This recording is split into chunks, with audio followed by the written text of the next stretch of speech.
नमस्कार. खडकवासल्याचे युवा नेते असलेले सौरभ नानामते आता भारतीय जनता पार्टीमध्ये दाखल झालेले आहेत. मुख्यमंत्री देवेंद्रजी फडणवीस यांच्या हस्ते त्यांचा नुकताच भाजपामध्ये प्रवेश झालेला आहे. नाना, काय सांगाल, तुम्ही भाजपामध्ये प्रवेश केलाय अगोदरच्या पक्षाला सोडून? जय श्रीराम.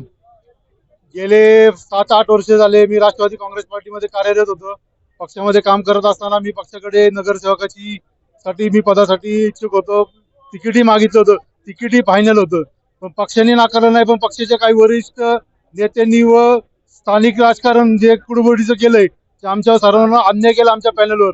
आणि इथून पुढेही पक्षात आम्हाला सर्व कार्यकर्त्यांना काम करायची इच्छा नसल्यामुळे मी सर्व माझे पदाधिकारी, माझे सर्व मित्रमंडळी, सर्व कार्यकर्त्यांच्या आग्रहास्तव मी आज भारतीय जनता पार्टीमध्ये प्रवेश केलेला आहे. आता भाजपामध्ये प्रवेश करून सध्याच्या निवडणुकांमध्ये सध्याच्या उमेदवारांना सहकार्य करणारे का, त्यांच्यासाठी प्रचार करणारे का, काय बा? 100% आताचे सर्व भाजपाचे जेवढे उमेदवार आहेत त्यांचा मी एकदम ताकदीनिशी प्रचार करणार आहे.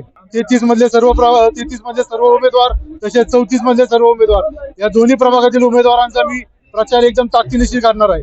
नागरिकांना या पार्श्वभूमीवर काय आवाहन करा? नागरिकांना एकच आव्हान करेन की आपण विकासाला मत देऊ आणि विकासालाच आपण प्राधान्य देतो. एकूणच विकासाला मत देऊ आणि विकासाला प्राधान्य देऊ या भावनेने आता सौरभ नानामते यांनी भारतीय जनता पार्टीमध्ये प्रवेश केला आहे. यामुळे खडकवासल्यामध्ये राष्ट्रवादी काँग्रेसला एक मोठा भगदाड पडले असं म्हटल्यास वावगं ठरणार नाही.